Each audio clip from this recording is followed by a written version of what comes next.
Video के अंदर आपने देखा कि हमने क्वेश्चन नंबर 6 तक कवर कर लिया था। 8th क्लास के लिए एक्सरसाइज 3.3 है हमारी, जिसके 6 क्वेश्चन हम पिछली वीडियो के अंदर कर चुके थे। अभी हमारे पास है क्वेश्चन नंबर 7। तो क्या करना है भाई, क्वेश्चन नंबर 7 में आप देख सकते हैं, यहाँ पर स्टेटमेंट पढ़ लेते हैं। The adjacent figures HOPE is a parallelogram. एक पैरेललोग्राम है। आपको क्या करना है, find the angles, measure XYZ। आपको XYZ की वैल्यू निकालनी है, ठीक है। State the properties you use to find them, और जो प्रॉपर्टी आप यूज करेंगे उसको आपको लिखना भी है, रीजन मतलब लिखना भी है, ठीक है। तो ये फिगर आपको बुक में दिया हुआ है। इस फिगर में आपको सबसे पहले हम निकालेंगे y की वैल्यू। तो देखिए, मैंने आपको अल्टरनेट एंगल के बारे में बताया था कि जो ट्रांसवर्सल लाइन होती है, तिरछी लाइन होती है, उसके एक एंगल एक तरफ होता है, दूसरा दूसरी तरफ होता है। तो y इधर आपको नजर आ रहा है, जस्ट इसके अपोजिट साइड यहाँ पर आपको 40 नजर आ रहा है। तो ये दोनों कैसे एंगल है, अल्टरनेट एंगल है, और इनकी वैल्यू क्या होती है, इक्वल होती है भाई। तो y इक्वल टू हमने क्या लिख दिया, 40। रीजन क्या लिखेंगे, अल्टरनेट इंटीरियर एंगल। इंटीरियर क्यों बोल रहे हैं, क्योंकि अंदर की तरफ है, इसलिए इंटीरियर बोल रहे हैं, ठीक है। तो y की वैल्यू कितनी हो गई आपके पास, 40 हो गई। रीजन क्या हो जाएगा, अल्टरनेट इंटीरियर एंगल। तो इंटीरियर एंगल के बारे में आपको पता होगा, अगर नहीं पता है तो आप पिछली वीडियो देखें, इससे पहले वाली वीडियो देख लें, ठीक है।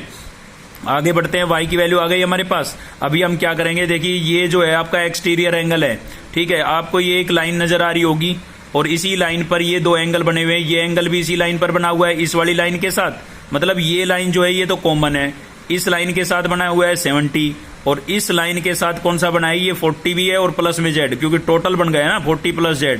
तो ये दोनों कैसे एंगल हो जाएंगे, कोरस्पॉन्डिंग एंगल हो जाएंगे, क्योंकि एक ही लाइन पर बन रहे हैं और वो सेम साइड बन रहे हैं। देखो, ये भी राइट साइड सोड़े हाथ की तरफ बन रहा है, ये भी सोड़े हाथ की तरफ बन रहा है। तो ऐसे जो एंगल होते हैं जो एक ही लाइन पर बने और सेम साइड बने, तो उनको हम कोरस्पॉन्डिंग एंगल बोलते हैं। तो यहाँ पर आप देख सकते हैं कि इन दोनों का जो सम होगा ना, वो 70 के इक्वलेंट होगा, क्योंकि कोरस्पॉन्डिंग एंगल इक्वल होते हैं।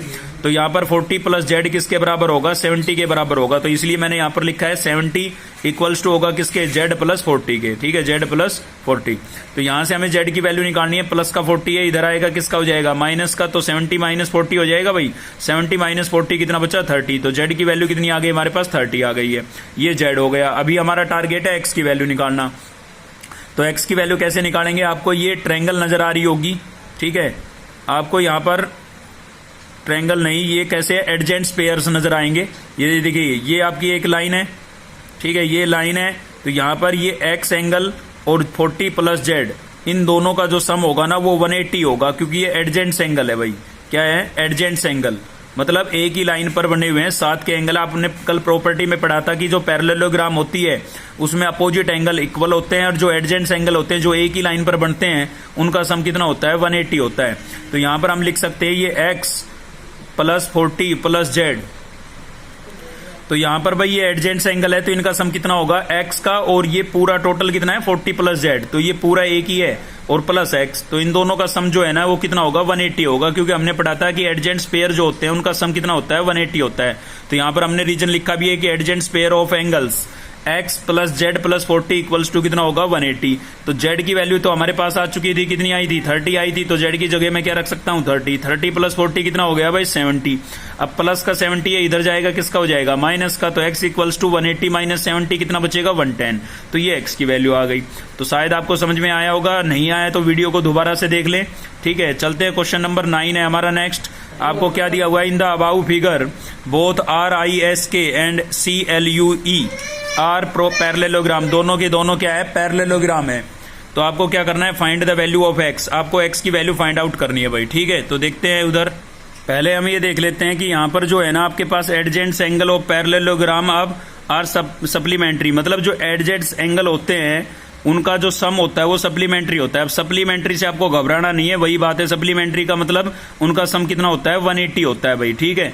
तो देखते हैं आगे, यहाँ पर हम पैरेललोग्राम देख रहे हैं RISK। तो इस पैरेललोग्राम के अंदर RKS एंगल है, ये एंगल का साइन है, ठीक है ना।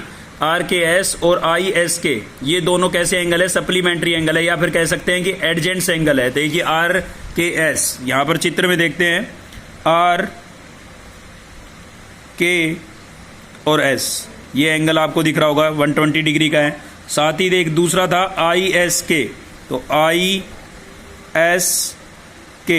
कौन सा बना, ये वाला बना, ठीक है। तो इन दोनों का जो सम होगा ना, वो कितना होगा, 180 होगा।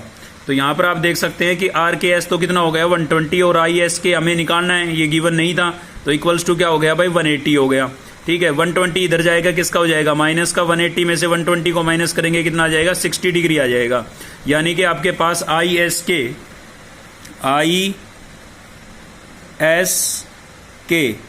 ठीक है ISK ये वाला जो एंगल ये ऊपर जो नजर आ रहा है x तो ये वाला है हमारा। ठीक है, ये जो ऊपर यहाँ पर दिखाई दे रहा है आपको ये वाला ये, ठीक है, ये आपके पास कितना आ गया अभी 60 डिग्री आ गया है। ठीक है, ये निकाल लिया, अभी ये निकालेंगे। फिर ये एक छोटी सी ट्रायंगल बन रही है और ट्रायंगल्स में तीनों एंगल्स का सम कितना होता है 180 होता है। तो हम इनके तीनों को सम करा के 180 के इक्वल रख देंगे। टारगेट आपको समझ में आ गया होगा, ये एंगल हमने निकाल लिया है। अभी इसको निकालेंगे इस वाले पैरेललोग्राम की हेल्प से। ठीक है ना, फिर ये एक ट्रायंगल बन रही है तो तीनों एंगल्स का सम कितना होगा 180 होगा। तो देखिए ऐसा ही कर रहे हैं। Also opposite angles of a parallelogram are equal. Opposite angle जो होते हैं पैरेललोग्राम के क्या होते हैं इक्वल होते हैं। तो इन्हें पैरेललोग्राम CLUE पैरेललोग्राम ले रहे हैं भाई। CLUE इसमें पैरेललोग्राम आपको नजर आ रहा होगा CLUE दिखाई दे रहा है। तो इसमें जो ये अपोजिट एंगल होते हैं ना ये इक्वल होते हैं। ठीक है, तो ये आपका कितने डिग्री का है 70 डिग्री का है। तो इसके सामने वाला यानी कि ये वाला एंगल भी कितने का होगा 70 का होगा। तो ये 70 हो गया, ये आपके पास आया था 60। ठीक है, तो इस ट्रायंगल के दो एंगल आ गए। ये छोटी सी ट्रायंगल बन रही है, ये आपको दिख रही होगी ये वाली। ठीक है, इस छोटी सी ट्रायंगल की बात कर रहे हैं हम। तो इसके दो एंगल हमारे पास आ गए हैं। थर्ड क्या बचा x ही तो बचा, तो इन तीनों का सम लिख देंगे हम। तो देखिए यही तो किया, ये तो हो गया था आपका 70 डिग्री क्योंकि अपोजिट एंगल इक्वल होते हैं पैरेललोग्राम में।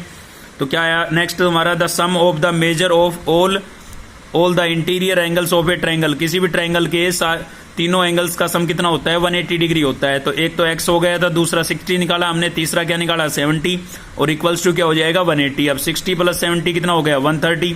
तो 130 प्लस का इधर जाएगा किसका हो जाएगा माइनस का। 180 में से 130 को माइनस करेंगे तो x की वैल्यू कितनी आ जाएगी 50 डिग्री आ जाएगी भाई।